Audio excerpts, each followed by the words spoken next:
চলে যাও রাজপুত্র, তোমার জায়গা রাজমহলে নয়।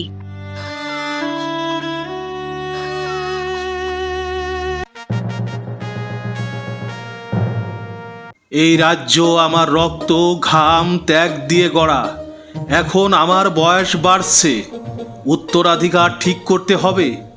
আমি চাই রাজ্য এমন কারো হাতে উঠুক যে এই মাটির, এই জনতার সত্যিকারের অভিভাবক হবে। রাজা, আমাদের তো 3টি কন্যা আছে। তারা যেমন রূপে গুণে অনন্য, তেমনি শিক্ষায় শিষ্টাচারে পারদর্শী। আমি বিশ্বাস করি বড় মেয়ে ভবিষ্যতে রানী হওয়ার জন্য সবচেয়ে উপযুক্ত। বাবা, আপনি যেভাবে চান আমি সেভাবেই নিজেকে তৈরি করব। আমি প্রতিদিন রাজ্যের ইতিহাস, রাজনীতি ও যুদ্ধনীতি শিখছি। তোমাদের চেষ্টা আমি অস্বীকার করছি না, তবে শুনে রাখো, মেয়ে দিয়ে রাজ্য চলে না। প্রয়োজন একজন পুরুষ উত্তরসূরি, যে যুদ্ধের মাঠে দাঁড়িয়ে রাজ্যের সম্মান রক্ষা করতে পারবে। না না রাজা, আপনি কি বলতে যাচ্ছেন? আবার বিয়ে করবেন? এই রাজ্যের আপনার একমাত্র স্ত্রী আমি। আপনার এমন কথা বলা উচিত নয়। খামোশ, একদম চুপ করো। আমি রাজা, আমার সিদ্ধান্তই শেষ কথা। বেশি কথা বললে আমি তোমাকে বনবাসে পাঠিয়ে দেব। ক্ষমা করবেন রাজা, আমি চুপ রইলাম। কতদিন হলো শিকারে যায় না, মনটা উদাস হয়ে আছে। সবুজ জঙ্গল, নিস্তব্ধতা মনটা ভরিয়ে তোলে। আহা! মহারাজের জয় হোক। কোনো আদেশ আছে মহারাজ? সেনাপতি, আজ আমি শিকারে যেতে চাই। মনটা খুব আনমনা লাগছে। তুমি শিকারের সব প্রস্তুতি করো, ঘোড়া, ধনুক, তীর। আমি আজই রওনা হতে চাই। যেমন আদেশ মহারাজ। আমি এক্ষুনি সৈন্যদের বলছি, আপনার জন্য সেরা ঘোড়া প্রস্তুত থাকবে। শুধু তুমি আর আমি যাব, না কোনো সৈন্য, না কোনো ভোজের আয়োজন। আজ শুধু রাজা আর প্রকৃতি মুখোমুখি হবে। আপনি ঠিক বলেছেন মহারাজ। আজকের শিকার শুধু আমার নিজের জন্য। চলো, সূর্য অনেক উপরে উঠে গেছে, বিলম্ব করা চলবে না।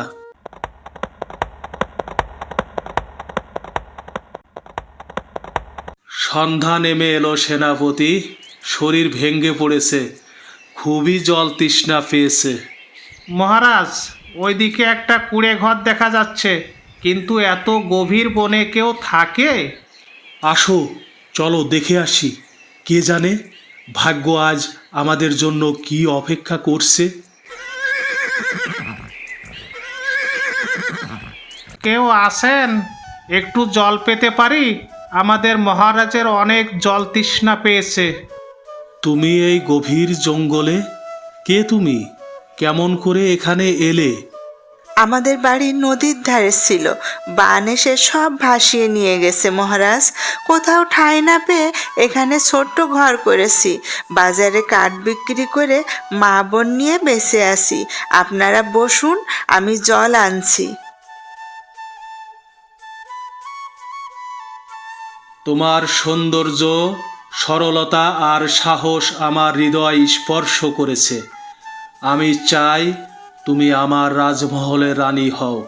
তোমার মতো হৃদয়বান রমণী রাজ্য শাসনের পাশে থাকতে পারে। আমি তো এক সামান্য কাঠুরার মেয়ে, আর আপনি রাজা। রাজমহলে আমার স্থান দিবেন? এ যে আমার জীবনের সবচেয়ে বড় সৌভাগ্য মহারাজ। আমি আপনার প্রস্তাব মাথা পেতে গ্রহণ করলাম।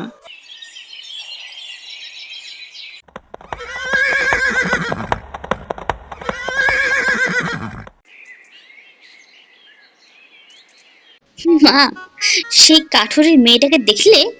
আজ রাজমহলের ছোট রানী। কি অবস্থা!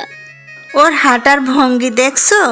একটু রাজরক্তের মতো না, পুরো গ্রামের বউয়ের মতো। বাজারে কাঠ বেচা মেয়েকে রানী বানিয়ে এনেছে বাবা। এই অপমান ভুলতে পারছি না আমি। তোমাদের বাবাকে আমি আজও ভালোবাসি, কিন্তু উনি আমাকে উপেক্ষা করে এক কাঠুরি মেয়েকে আনলেন রানী করে। এটা সহ্য করা যায়?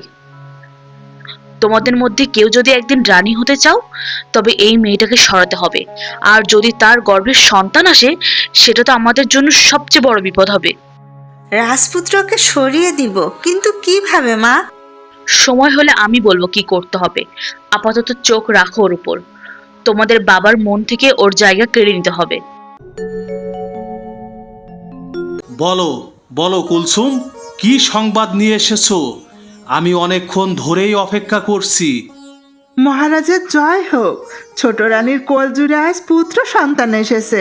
আপনার বংশধর উত্তরস্বরী পৃথিবীতে পা রেখেছে মহারাজ। আপনার মতোই রাশিক চেহারার সুস্থ সবল দিব্য এক শিশুর জন্ম হয়েছে। সত্যি আমি বাবা হলাম? ইয়া আল্লাহ, আজ আমার জীবনের শ্রেষ্ঠ দিন। সেনাপতিকে ডেকে আনো, আজ রাজ্যে উৎসব হবে। প্রজাদের জন্য খাওয়া দাওয়ার আয়োজন করো। নগরে ঢোল বাজুক, মন্দিরে প্রদীপ জ্বলুক, সমস্ত শহর জুড়ে আনন্দ বয়ে যাক। রাজপুত্রের জন্মে রাজ্য আনন্দে ভেসে যাবে মহারাজ।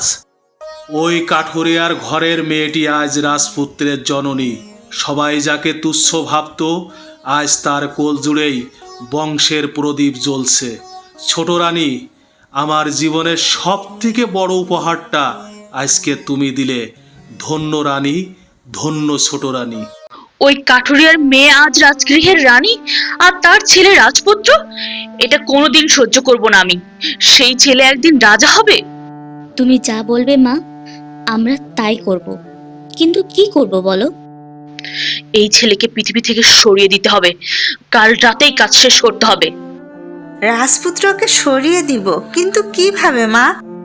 ঘুমের ওষুধ দিয়ে সবাইকে ঘুম পাড়াবো। তারপর রাজপুত্রকে চাদরে মুড়ে নদীর পাড়ে নিয়ে যাব। সেখান থেকে ছুঁড়ে ফেলে দেবো নদীতে, যেন কেউ জানতেই না পারে। কিন্তু যদি কেউ দেখে ফেলে মা? এই প্রাসাদে কে আমার চোখে চোখ রেখে কথা বলে? সবাই আমায় ভয় পায়। যদি কেউ দেখে, তাকেও চিরদিনের জন্য চুপ করিয়ে দেব। চলে যাও রাজপুত্র, তোমার জায়গা রাজমহলে নয়।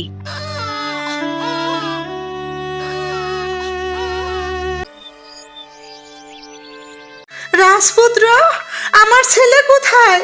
দাসী কুলসুম, কেউ আসো, দরজা খোলা, কেউ তাকে নিয়ে গেছে। হায় খোদা! মা গো, কি হয়েছে? এত কান্না কেন? আমার ছেলে নেই, বিছানা খালি, কেউ তাকে চুরি করে নিয়ে গেছে। কুলসুম, রাজাকে খবর দাও এক্ষুনি। মহারাজ, দুঃসংবাদ! রানীমার ঘর থেকে রাজপুত্র উনি নেই। কি বলছো কি তুমি কুলসুম? আমার ছেলে নাই? ঠিক বলছো তো তুমি? সেনাপতিকে এখনই সংবাদ দাও, এক্ষুনি যাও, তাড়াতাড়ি যাও। আমার ছেলে হারিয়ে গেছে সেনাপতি। রাজ্যের কোনায় কোনায় খোঁজ লাগাও। নদী, জঙ্গল, পাহাড়, কোনো জায়গা বাদ দিও না। এক্ষুনি হুকুম তামিল করো। জি মহারাজ, এখনই সব জায়গায় তন্ন তন্ন করে খুঁজে দেখি।